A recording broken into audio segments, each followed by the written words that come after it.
Gas 2016 presents to you आषाढ़ का एक दिन।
अंदर तल पर है। चारों ओर धुआंरे मेघ घिर आए थे। मैं जानती थी वर्षा होगी, फिर भी मैं घाटी से नीचे नीचे उतरती गई। वस्त्र बदल लूं, फिर आकर तुम्हें बताती हूँ। वह बहुत अद्भुत अनुभव था माँ, बहुत अद्भुत।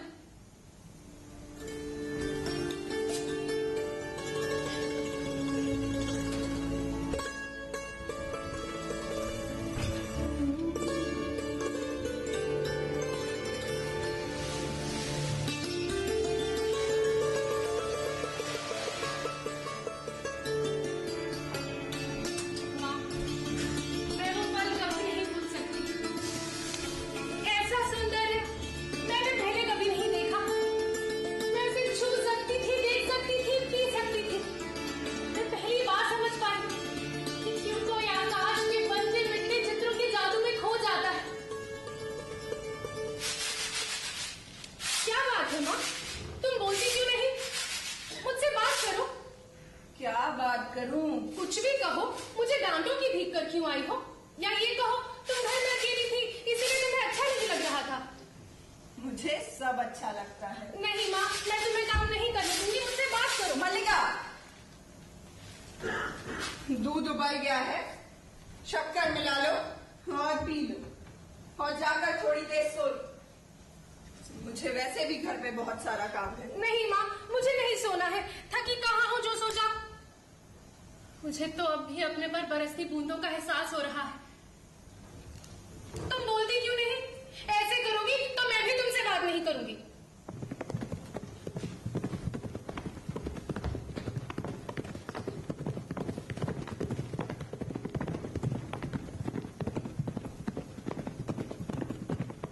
ये कौन लोग हैं माँ?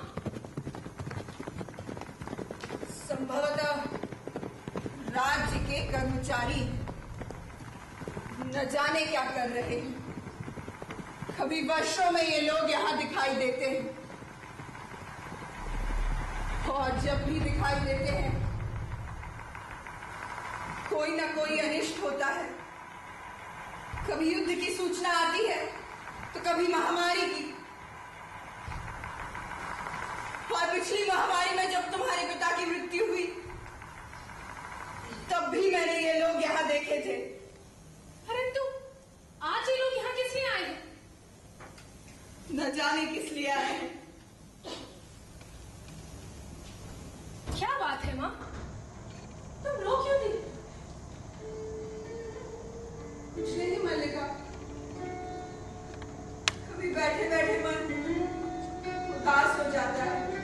बैठे बैठे मन उदास हो जाता है, परंतु बैठे बैठे रोया तो नहीं जाता। तुम्हें मेरी सौगंध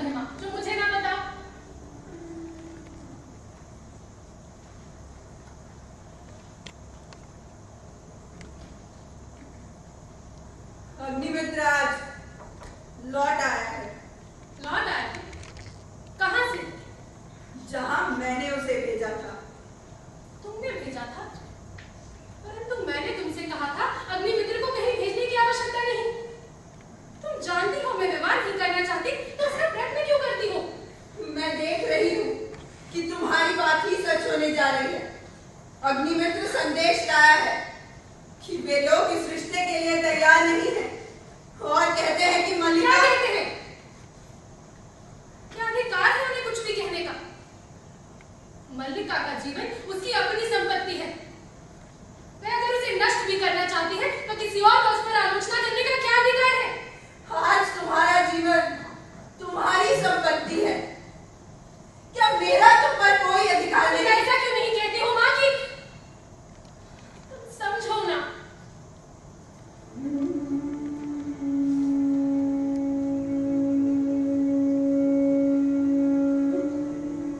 मैं जानती हूँ कि तुम पर आज मेरा कोई अधिकार भी नहीं है, किंतु इतना बड़ा अपवाद मुझसे नहीं सहा जाता। मैं जानती हूँ माँ तुम्हारे दुख का कारण। अपवाद की बात भी जानती हूँ, परंतु मुझे अपराध बोध नहीं है। मैंने भावना में एक भाव का वर्ण किया है। मेरे लिए वो संबंध और सब संबंधों से बड़ा है। मैं वास्तव में अपनी भावना से प्रेम करती हूँ, जो कोमल है, पवित्र है, अनश्वर है। और मुझे ऐसी भावना से घृणा आती है। पवित्र, कोमल और अनश्वर। मैं देख रही हूँ माँ, गांव के अन्य लोगों की तरह तुम भी कालिदास को शक की नजर से देखती हो। अरे गांव के अन्य लोग उसे उतना नहीं जानते जितना मैं उसे जानती हूँ, और मैं उससे नफरत करती हूँ। उसके कारण मेरा घर बर्बाद हो रहा है।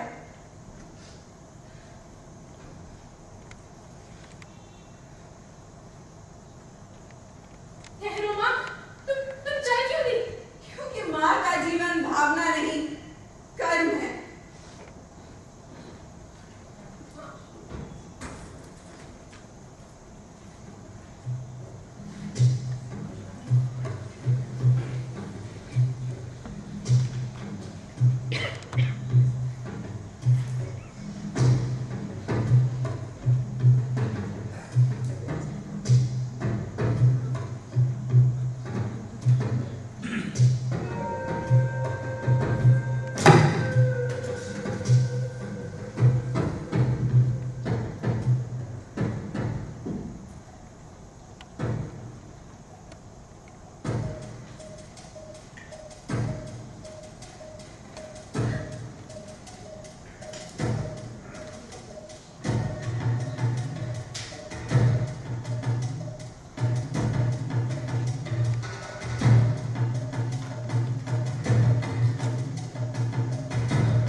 जैसे कोमल शरीर पर उस निर्दयी से तीर छोड़ते कैसे बना? एक तीर से आहत होकर क्या तुम अपने प्राण त्याग दोगे? हम कोमल हैं तो क्या हुआ, हम पीड़ा सह सकते हैं। मल्लिका, ये हिरन का बच्चा, किंतु हिरनों का शिकार यहाँ तो। मल्लिका थोड़ा दूध है तो इसके लिए ले आओ।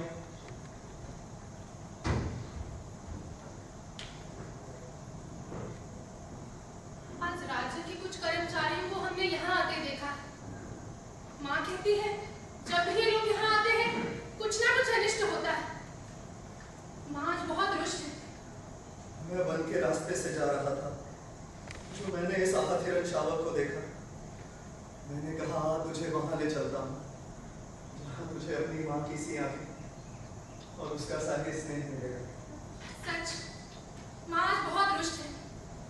माँ को गुमान हो गया होगा कि वर्षा के दिन में मैं तुम्हारे साथ थी, पर मैं इस तरह भीतर ना आई। माँ को अपवाद की बहुत चिंता रहती है। वो सब छोड़ो, ये दूध मुझे दो, इस हिरन शावक को अपने पास रखो। दूध पिलाकर इसके मांस को अधिक कोमल कर देना चाहते हो? ग्रामीण युवक, यह हिरन शावक जिसे अपनी बाहों में लिए हो मेरे बाण से घायल हुआ है, इसलिए यह मेरी संपत्ति है। इसे मुझे लौटा दो। तुम यह सोचकर भूल कर रहे हो कि इसे मैं तुम्हारे हाथों में सौंप दूंगा। इस प्रदेश में हिरणों का शिकार नहीं होता राजपुरुष। तुम बाहर से आए हो, इसलिए इतना ही पर्याप्त है। इसके लिए तुम्हें मैं अपराधी न मानूं। मल्लिका, इसे अंदर ले जाकर किसी खाट या आसन पर रख दो।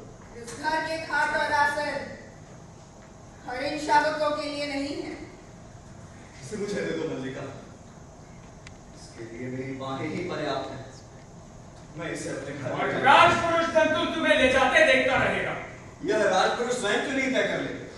ठहरो राजपुरुष, हिरण के लिए हट मत करो। तुम्हारे लिए प्रश्न अधिकार का है, उनके लिए संवेदना का।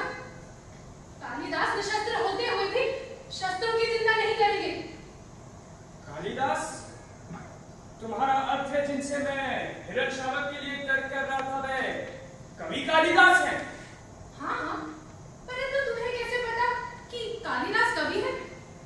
कैसे पता है? उज्जैनी की राज्यसभा का प्रत्येक व्यक्ति ऋतुसंहार के लेखक कवि कालिदास को जानता है। उज्जैनी की सभा का प्रत्येक व्यक्ति उन्हें जानता है। हाँ हाँ, सम्राट ने स्वयं ऋतुसंहार पढ़ा और उसकी प्रशंसा की है। इसीलिए उज्जैनी का राज्य आज उनका सम्मान करना चाहता है। उन्हें राज कवि का आसन देना चाहता है। राज्य उन्हें सम्मान दे रहा है, राज कवि का आसन। मुझे खेद है, मैंने उनके साथ अशिष्टता से व्यवहार किया। मुझे उनसे क्षमा मांगनी चाहिए। तुमने सुना ना, राज्य उन्हें सम्मान दे रहा है। तुमने सुना नहीं राजपुरुष क्या कह रहे थे? कितनी निष्ठुर हो मां, राज्य उन्हें सम्मान दे रहा है और फिर भी तुम। मैं जैसी निष्ठुर हूँ, रहने दो। नहीं, तुम निष्ठुर नहीं। मैंने कब कहा तुम निष्ठुर हो? नहीं, तुमने नहीं कहा। सोच सकती हो मां, आज मैं कितनी खुश हूँ। राज्य उन्हें सम्मान दे रहा है, उस व्यक्ति को जिसे उसके निकट के लोगों ने आज तक समझने का प्रयत्न नहीं किया, जिसे घर में और घर के बाहर केवल प्रताड़ना ही है। तो तुम समझती हो मेरी भावना निराधार नहीं है और तुम्हारी दृष्टि केवल दोष ही दोष देखती है। जहाँ दोष है वहाँ वहाँ अवश्य दोष देखती है। कालिदास में तुम्हें क्या दोष दिखाई देता है? वह व्यक्ति आत्मसीमित है। संसार में अपने सिवा उसे और किसी से प्यार नहीं। तुम कहती हो तुम्हारा उससे भावना का संबंध है। वह भावना क्या है मल्लिका? मैं उसे कोई नाम नहीं देती। परंतु लोग उसे नाम देते हैं। अगर सच में तुम्हारा उससे भावना का संबंध है तो फिर वह तुमसे विवाह क्यों नहीं करना चाहता? ये तुम्हारी नहीं, उस विलोम की भाषा है। विलोम की भाषा, विलोम की भाषा। मैं कालिदास को अच्छी तरह समझती हूँ। उसके साथ तुम्हारा इतना ही संबंध है कि तुम एक वस्तु हो, वस्तु जिसके आश्रय से वह अपने से प्रेम कर सकता है। परंतु तुम्हारा क्या मल्लिका?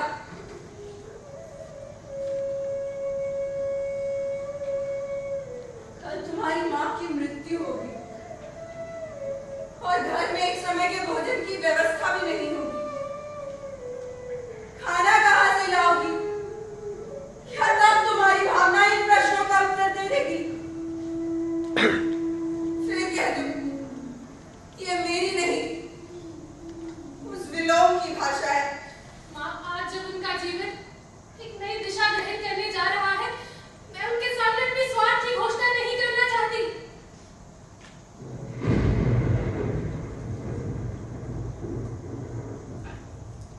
अंबिका, अंबिका, घर में हो कि नहीं? हो, घर में ही हो। मैं आज सारे समाज में घोषणा कर दूंगा कि इस कालिदास नामधारी जीव से मेरा कोई संबंध नहीं है। क्या हुआ है आर्यमातु? भाई मल्लिका, मैंने इसे पाला, पोसा, बड़ा किया। क्या इस दिन के लिए कि वह मूर्ख इस प्रकार विद्रोही निकले? परंतु उन्हें तो सुना है राज्य की ओर से सम्मान मिल रहा है। उज्जैनी से कोई आचार्य आए। वही तो कह रहा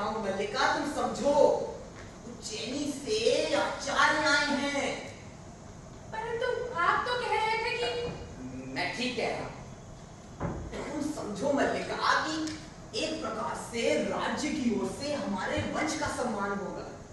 और वे वंशधर कहते हैं मुझे सम्मान नहीं चाहिए। राजकीय सम्मान को स्वीकार नहीं करना चाहिए। भाई मेरी तो समझ नहीं आता इसमें सोचने समझने की क्या। अब सम्मान मिलता है ग्रहण करो, वरना ये कविता वगैरह का मूल्य ही क्या है। कविता का मूल्य है अरे माधव, तभी तो सम्मान का भी मूल्य है। मैं समझती हूँ उनके हृदय में सम्मान कहाँ छुपता है।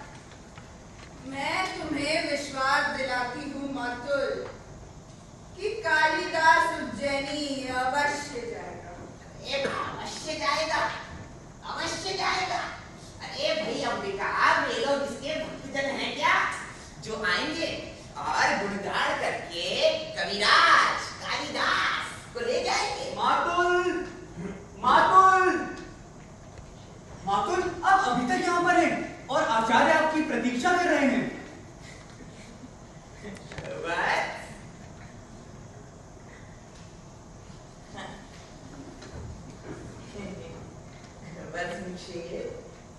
मैंने तुमसे क्या कहा था कि जब तक मैं ना आऊं तुम आचार्य के पास ही रहना।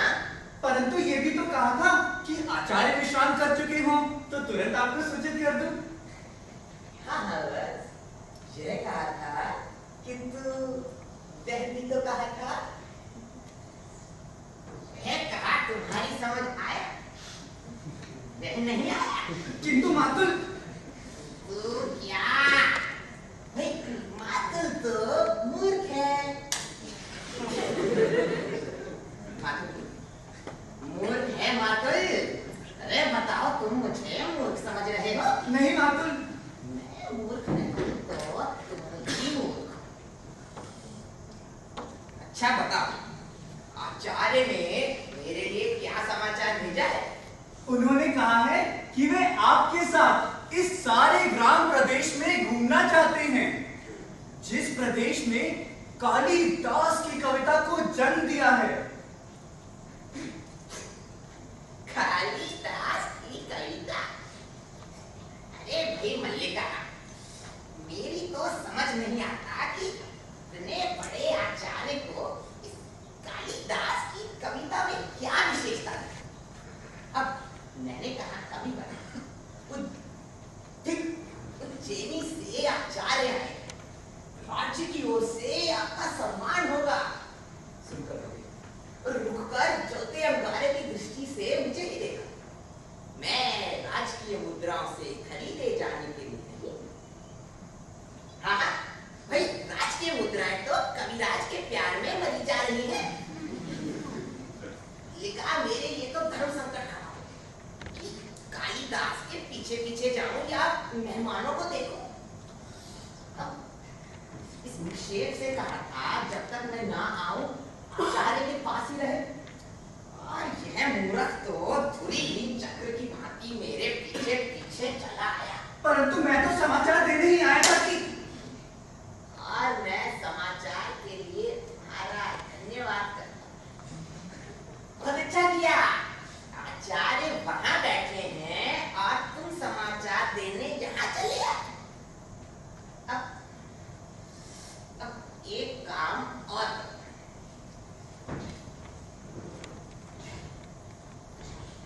वे कविराज, कवि कुल शिरोमणि कालिदास जहां भी हो उन्हें ढूंढो और जैसे तैसे करके घर ले आओ।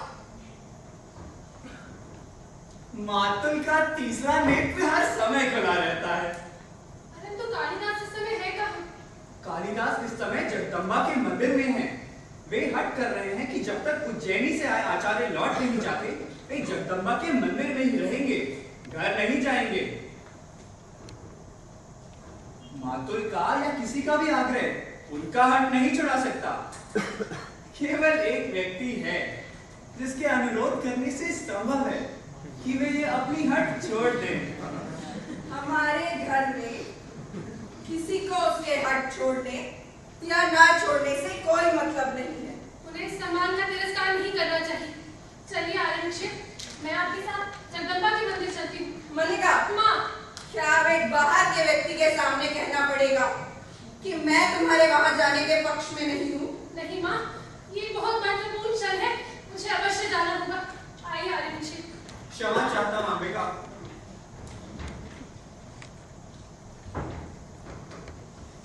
भावना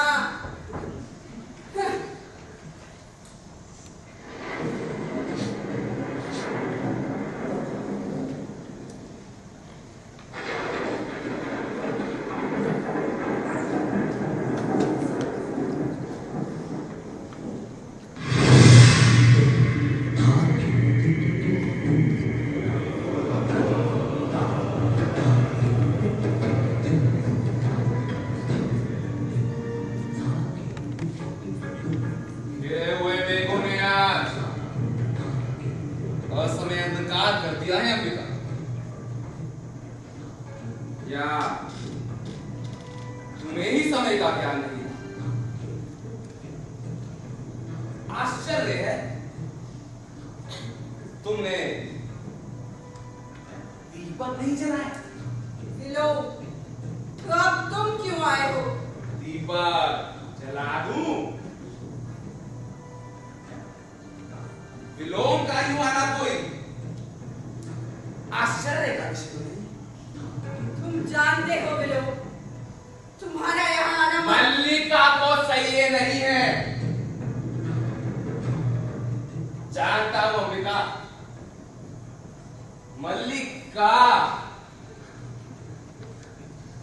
मल्लिका बहुत बोली, विलोम और जीवन के बारे में कुछ नहीं जानती। वे नहीं चाहती कि मैं घर में आऊं, क्योंकि कालिदास नहीं चाहता। और कालिदास क्यों नहीं चाहता? क्योंकि मेरी आंखों में उसे अपने हृदय का सत्य जाता दिखाई देता, उसे उलझन होती। परंतु तुम तो जानती हो अंबिका,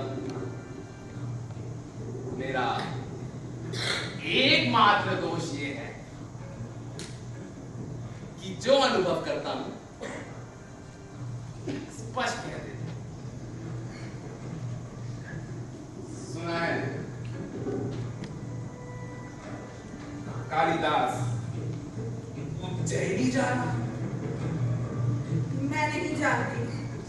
राज्य की ओर से उसका सम्मान हो। कालिदास राज कवि के रूप में उज्जैनी में रहे। मैं समझता हूं उसके जाने से पहले ही उसका और मल्लिका का विवाह हो जाना चाहिए। मैं इस समय कुछ भी नहीं सोचना चाहती। तुम मल्लिका की मां इस बारे में सोचना नहीं चाहती? कालिदास उज्जैनी चला जाएगा और मल्लिका, जिसका नाम उसके कारण सारे प्रांत में अखबार का विषय बना है, वो यहां पड़ी रहेगी। क्यों अंबिका, क्यों? विलो, इस समय मुझे अकेले ही रहने दो। मैं इस समय अपना तुम्हारे पास होना बहुत आवश्यक समझता हूं अंबिका। मैं ये सब बातें तुमसे नहीं, उससे कहने के लिए आया हूं। आशा कर रहा हूं कि वो अभी यहीं आएगा। मैं यही प्रतीक्षा करता हूं। अधिक प्रतीक्षा नहीं करनी पड़ेगी विलोम।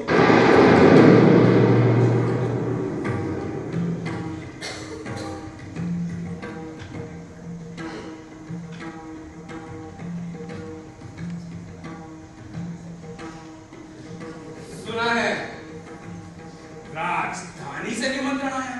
सुना मैंने भी है। तुम्हें दुख हुआ? दुख बहुत। आखिर नेत्र के बिछड़ने का तो किसे नहीं। कल सुबह ही चले जाओगे? मैं नहीं जानता। मैं जानता हूं। आचार्य सुबह ही लौट जाना चाहते हैं। राजधानी के वैभव में जाकर राम परांतर को भूल तो नहीं जाओगे? सुना है वहां जाकर व्यक्ति बहुत व्यस्त हो जाता है। वहां के जीवन में कई तरह के आकर्षण, रंगशालाएं, मदिरालय और तरह तरह की विलास भूमियां। ये समय और स्थान इन सब बातों के लिए नहीं है। मैं इस समय आपको यहाँ देखने की आशा नहीं कर रही थी। तुम मुझे यहाँ देख के प्रसन्न नहीं हो, मैं जानता, परंतु मैं तो अंबिका से मिलने आया। बहुत दिनों से भेंट नहीं। अब ये कोई अप्रत्याशित बात तो नहीं है? हाँ, तुम्हारा कुछ भी करना अप्रत्याशित नहीं है। ना करना अप्रत्याशित हो सकता है। ये वास्तव में प्रसन्नता का विषय है कालिदास, कि हम एक दूसरे को इतनी अच्छी तरह समझे। मेरे स्वभाव में ऐसा कुछ नहीं जो तुमसे छिपा। आखिर विलोम क्या है? एक असफल कालिदास और कालिदास एक सफल विलोम।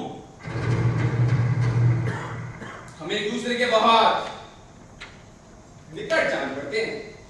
निसंदेह सभी विपरीत एक दूसरे के निकट जान पड़ते हैं।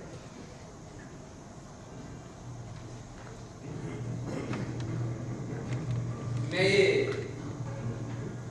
जानना चाहता था कालिदास कि तुम अभी तक वही व्यक्ति हो ना?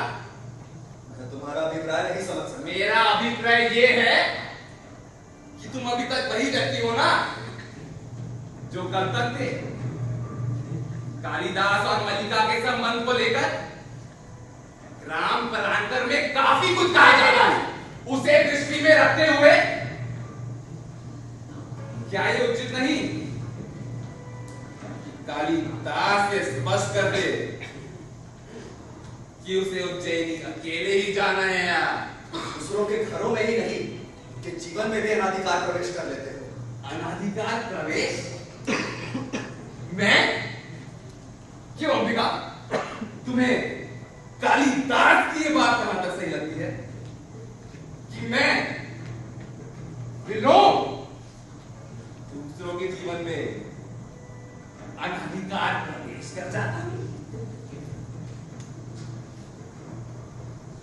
बस चल हिंदी।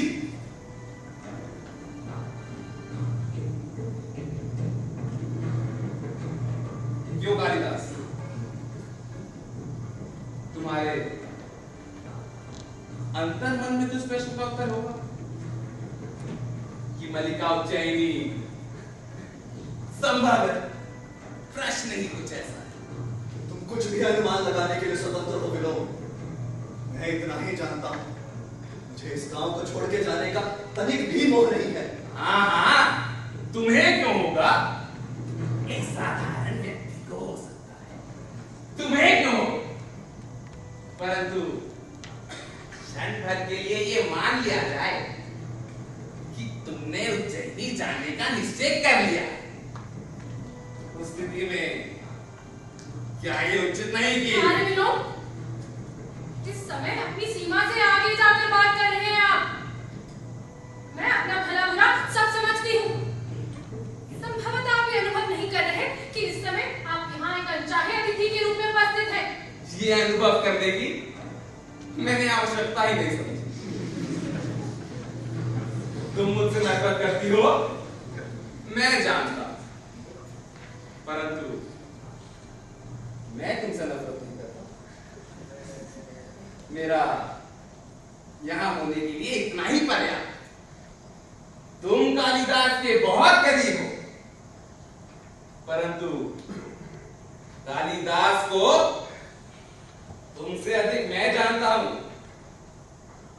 तुम्हारी यात्रा शुभ हो कालिदास। तुम जानते हो विलोम तुम्हारा ही शिव। यह मुझसे अधिक कौन जान सकता है?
यकीन भी नहीं होता मल्लिका, किंतु होता भी है। राजनीति में कुछ भी असंभव नहीं। जितना संभव है कि ऐसा हो, उतना ही संभव है कि ऐसा ना हो। और मल्लिका, संभव तो यह भी है कि जो हो दरअसल वही ना हो। पर तो समाचार है क्या? समाचार यह है मल्लिका कि सम्राट का निधन हो चुका है। कश्मीर में विद्रोही ताकतें सर उठा रही हैं। वहीं से आए एक सैनिक का कहना है कि कालिदास ने कश्मीर छोड़ दिया है। कालिदास ने कश्मीर छोड़ दिया है और अब पुनः उज्जैनी चले गए। नहीं नहीं, उज्जैनी नहीं गए। सुना है कालिदास काशी चला गया।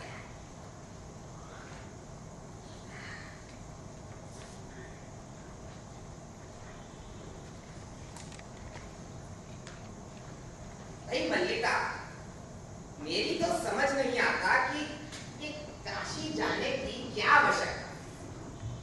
राजधानी में उसका इतना मान था, यदि कश्मीर रहना संभव नहीं था तो उसे उज्जैनी चले जाना चाहिए था। खैर, अब तो केवल ये कालिदास ही जानता है कि दरअसल वो है कहाँ।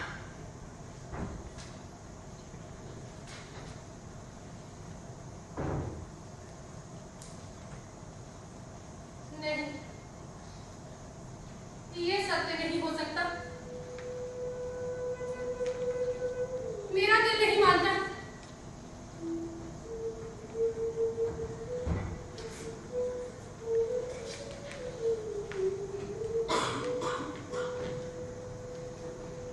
मैं तुम्हारे जीवन में नहीं रही, परंतु तुम मेरे जीवन में सदा बने रहे हो। मैंने कभी तुम्हें अपने से दूर नहीं होने दिया। तुम रचना करते रहे और मैं समझती रही मेरा जीवन ही सार्थक है। मेरी भी कुछ उपलब्धि है। और आज इस तरह तुम मेरे जीवन को निरर्थक नहीं कर सकते। तुम जीवन से हार सकते हो, पर मैं जीवन से नहीं हार सकती। जानते हो जीवन के वर्ष कैसे बीते हैं? मैंने क्या क्या देखा है, क्या से क्या हुई हूँ।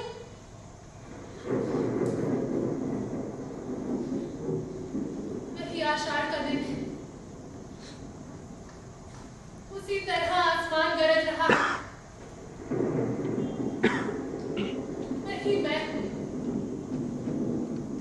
उसी घर में, किंतु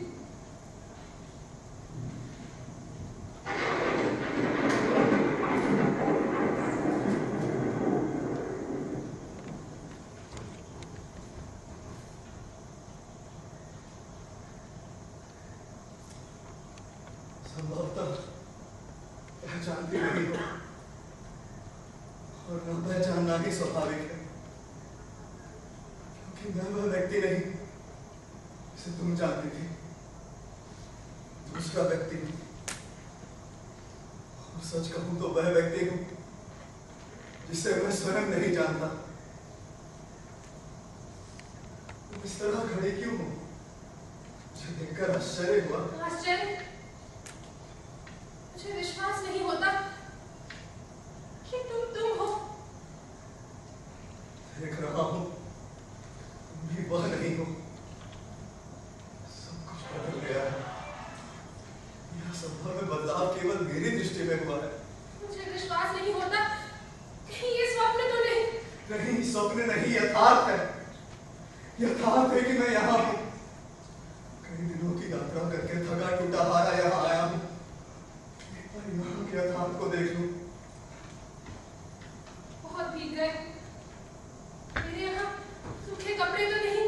भीगे होने की चिंता मत करो। तुम्हें पता है, इस तरह भीगना भी जीवन की महत्वाकांक्षा हो सकती है। वर्षों के बाद भीगा हूं, अब सूखना नहीं चाहता। चलते चलते बहुत थक गया था। कई दिन बुखार भी आता रहा। इस वर्षा ने जैसे सारी थकान मिटा दी। बहुत थक गए हो? थक गया था, अब भी थका हूँ। कहा ना, वर्षा ने सारी थकान कम कर दी। सचमुच पहचाने नहीं जाते? और तुम ही कहाँ पहचानी जाती हो? यह घर भी कितना बदल गया। और मैं सोचता था सब कुछ वैसा ही मिलेगा। ज्यों खाते हो, ज्यों खाते हो। तुमने सब कुछ बदल दिया है मल्लिका, सभी कुछ। मैंने नहीं बदला। परंतु मल्लिका, मैंने नहीं सोचा था कि यह घर कभी मुझे अपरिचित लग सकता है। परंतु आज सब कुछ अपरिचित लग रहा है। और तुम भी। इसलिए कहता हूं, शायद दृश्य उतना नहीं बदला, मेरी दृष्टि ही बदल गई है। तुम थके हो, बैठकर बात करो। ये क्या दशा बना रखी है? दशा?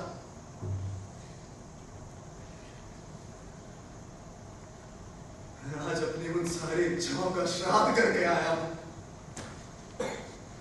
जो मुझे वर्षों से बांधती रही, जिनके कारण मैं कश्मीर चला गया था। आर्यभट्ट, मुझसे आज ही पता चला तुमने कश्मीर छोड़ दिया। हाँ, क्योंकि सत्ता का मोह छूट गया है। तो बार बार यह विश्वास दिलाता रहा कि कभी भी लौट कर आऊं, सब कुछ वैसा ही मिलेगा। परंतु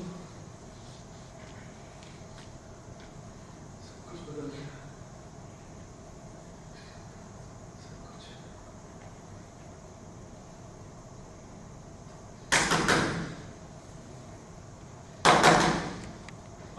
दरवाजा बंद रहने दो।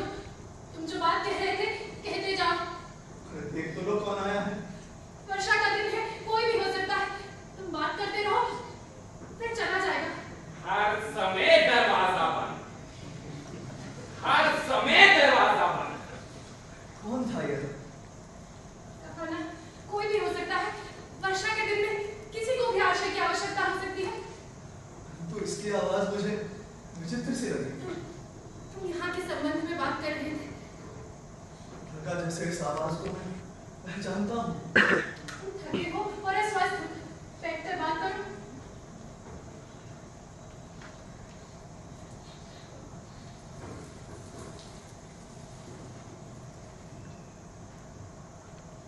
मैंने बहुत बार अपने संबंध में सोचा है मल्लिका,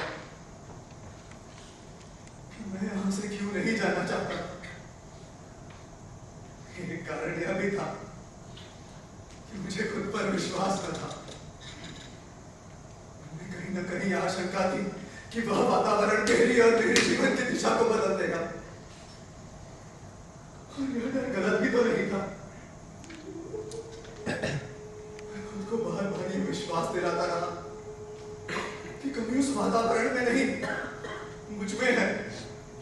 मैं खुद को बदल लूं तो सुखी हो सकता हूं, परंतु ऐसा ना हुआ।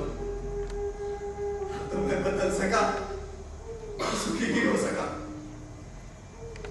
मुझे वहां अधिकार मिला, सम्मान मिला। मैंने जो कुछ लिखा उसकी प्रतियां देश भर में पहुंच गई, परंतु मैं सुखी ना हुआ। इस कल की मुझे प्रतीक्षा थी और कल कभी आया ही नहीं। और मैं धीरे धीरे टूटता गया।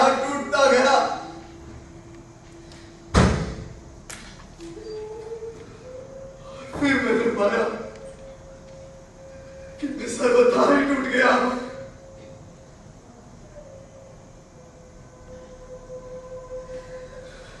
मैं तुमसे कभी मिलने क्यों नहीं आया?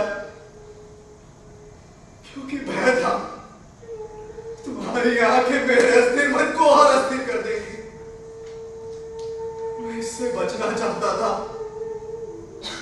इसका कुछ भी परिणाम हो सकता था।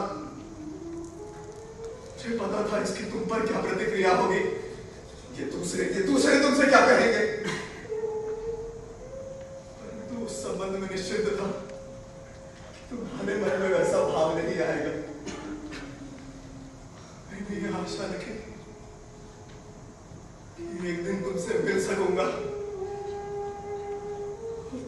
अपने मन के द्वंद्व का विश्वास दिला सकूंगा।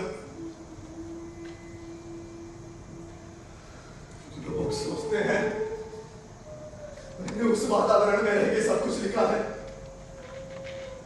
परंतु मैं जानता हूं मैंने जो कुछ भी लिखा है वो तुम्हारे और मेरे जीवन का ही संचय था। कुमार संभव की पृष्ठभूमि में ये हिमालय तपस्विनी उमा तुम ही हो। मेघदूत की यक्ष की पीड़ा मेरी पीड़ा है और बिना विमर्दिता यक्षिणी तुम ही हो। अभिज्ञान शाकुंतल के शकुंतला के रूप में तुम ही मेरे सामने थी। जब जब लिखना चाहा और मेरे जीवन के इतिहास को फिर दोहराया, और जब उससे हटकर लिखना चाहा मेरी रचना साकार ही नहीं हुई। रघुवंश में आज का विलाप मेरी ही वेदना की अभिव्यक्ति है। मैं चाहता था कि तुम ये सब पढ़ पाती, तू हमारे धागे कुछ इस रूप में ही टूटे थे। धागा कभी नहीं टूटा।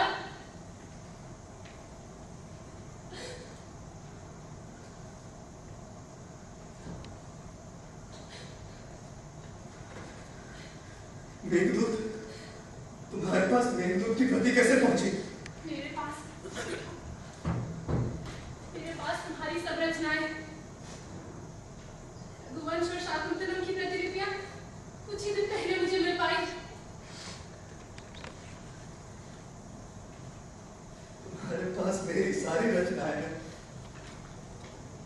परंतु मैं यहाँ इस गांव में कैसे मिली? राज्य के कुछ व्यवसाय कभी कभी इस रास्ते से होकर जाया करते थे, और उनके पास ये रचनाएं तुम्हें मिल जाती थी। कहकर मंगवाई। वर्ष तो वर्ष में कभी एक प्रतिलिपि मिल पाती थी। और उनके लिए धन एकत्रित करने के लिए तो समय ही समय रहता था। समय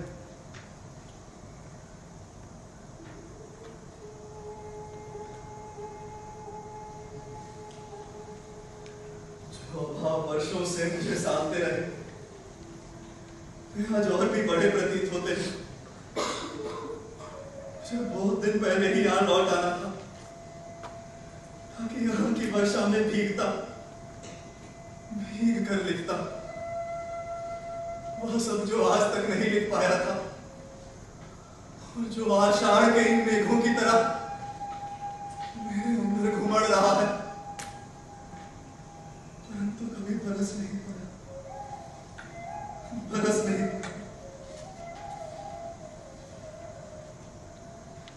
ये कौन सी रचना है मल्लिका? तो केवल कोरे पन्ने हैं। ये पन्ने अपने हाथों से बनाकर सिए थे। सोचा था तुमसे कहूंगी इन पर अपने सबसे बड़े महाकाव्य की रचना करना,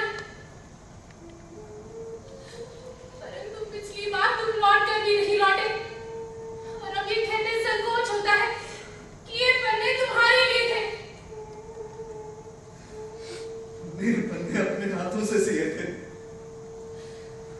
पर मैं एक महाकाव्य की रचना करूं। जगह जगह पर पानी की बूंदें पड़ी हैं, जो निसंदेह वर्षा की बूंदें नहीं हो सकती।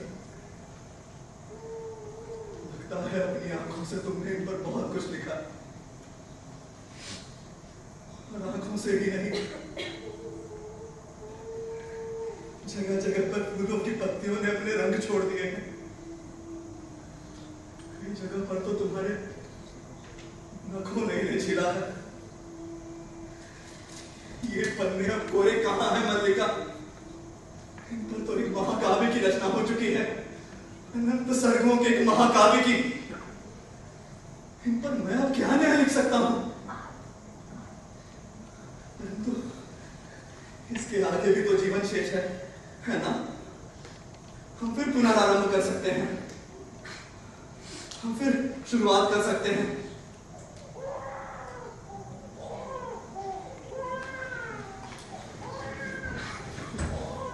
मल्लिका, किसके रोने की आवाज है? ये मेरा वर्तमान,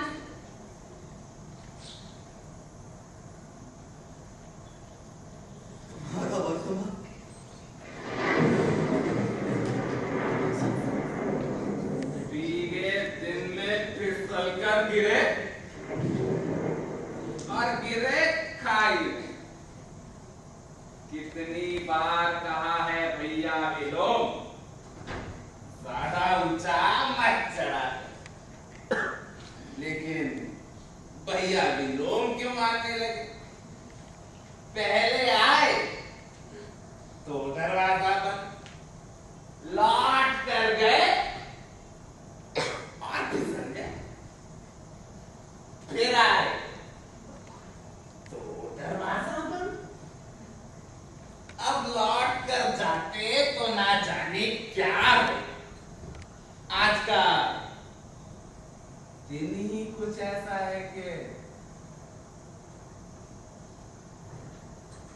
ना जाने आंखों को क्या हो, कभी परिचित आकृति परिचित नजर आती और कभी परिचित आकृति भी परिचित नहीं। अब ये इतनी परिचित आकृति है और मैं इसे पहचान नहीं। आकृति वही है परंतु व्यक्ति नहीं हो सकता। क्यों बंधु, तुम मुझे पहचानते हो? आकृति बहुत बदल गई है विलोम, तो व्यक्ति आज भी वही है, आवाज भी वही और बोल भी। तो तुम हो तुम, गिरने और चोट खाने का सारा कष्ट दूर हो गया। आओ बंधु, गले नहीं मिलोगे?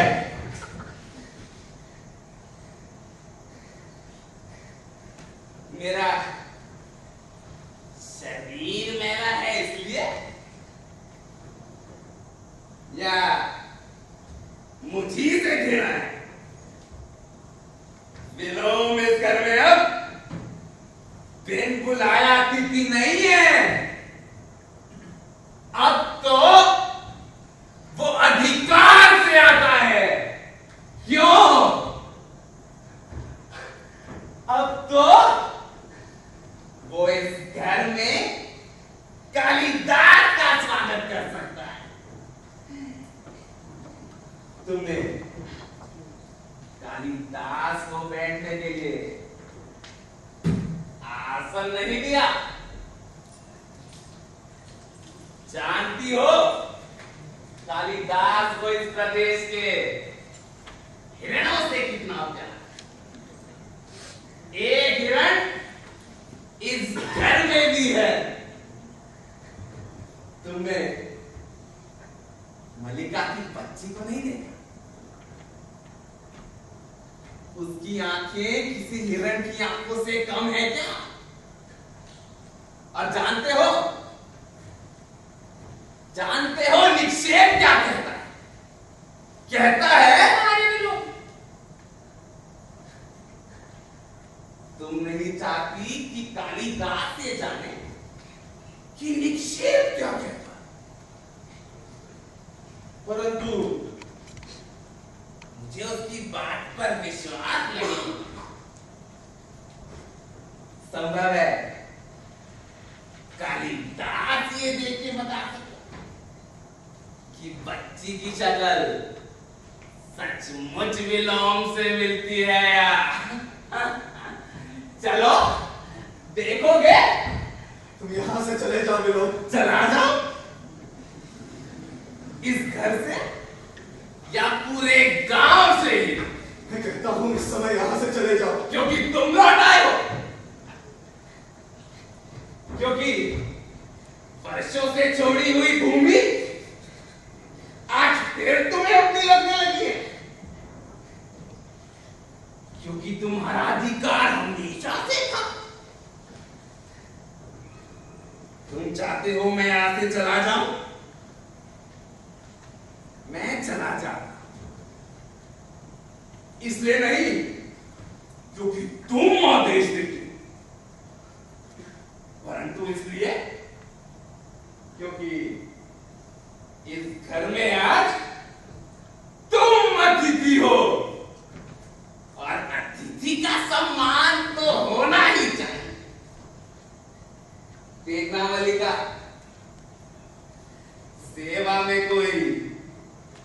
भी ना लाए। जो व्यक्ति वर्षों में एक बार आया है, ना जाने फिर आएगा कि नहीं।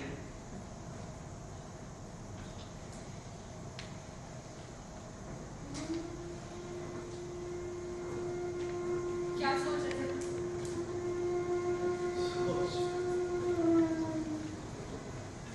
सोच रहा हूँ अभी आशा करें कैसा है दिन,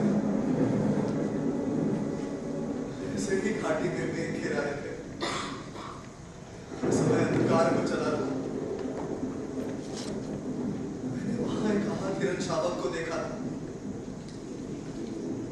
तुम्ही ने उसका उपचार किया था। और भी तो कुछ सोच रहे हो? सोच रहा हूँ वादियों की चौड़ाई वही, शिखर की ओर जाने वाला मार्ग भी वही, हवा में वैसे ही नमी है, पंछियों की पुकार भी वही है, उनकी वही चेतना है जिसमें कंपन होता है, वही हृदय है जिसमें आवेश जागता है।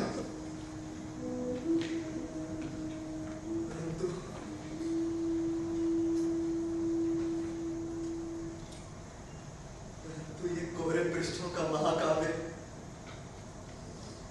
तो नहीं लिखा गया था। तुम शुरुआत से आरंभ करने की बात कर रहे थे। हाँ, कह रहा था ना,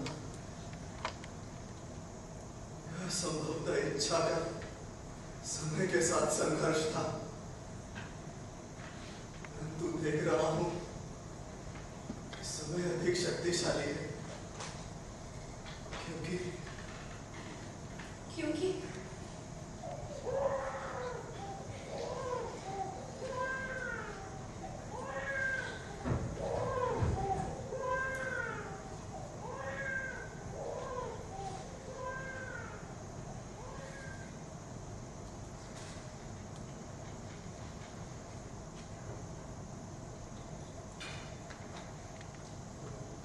वह प्रतीक्षा नहीं करता।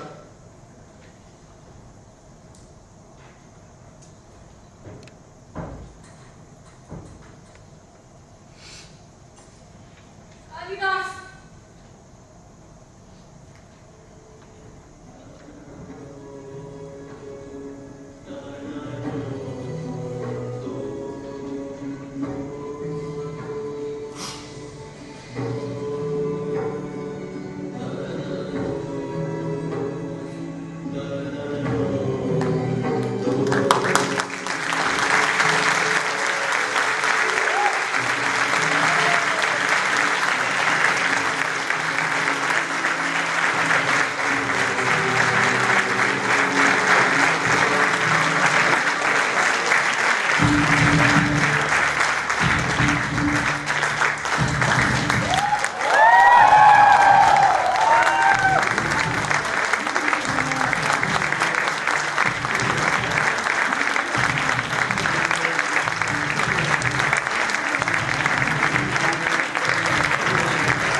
starting with our dean sir who supported us throughout, Dr. Ranjan Banerjee, our faculty in charge, Ms. Bindu Kulkarni.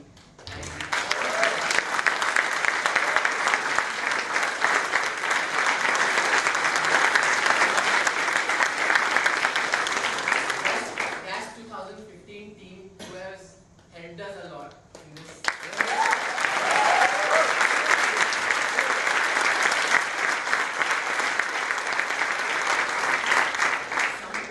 Some people without whom this play wouldn't have been complete is the musical that you saw in between the song which played. That was created.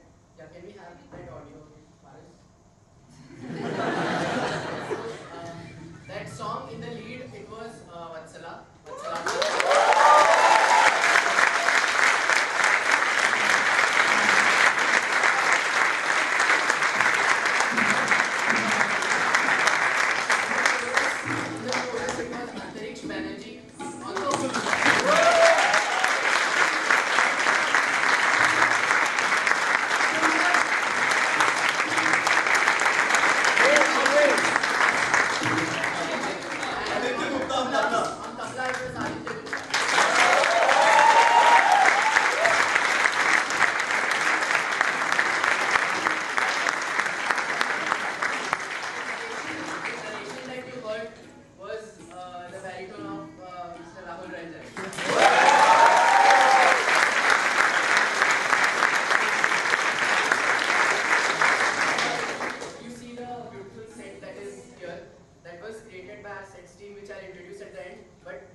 I'll present the team one by one. Sets.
from Dhara Popat.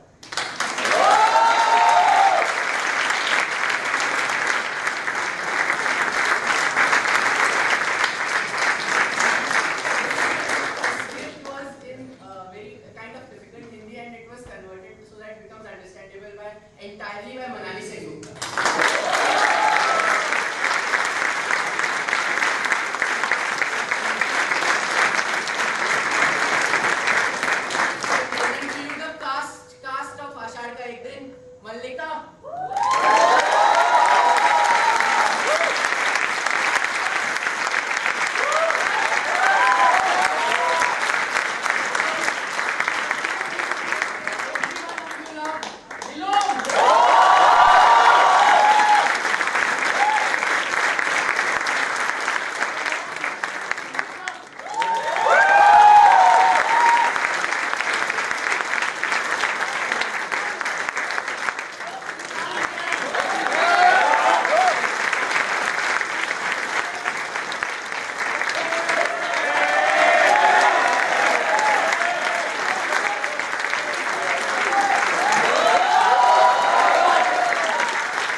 Gracias.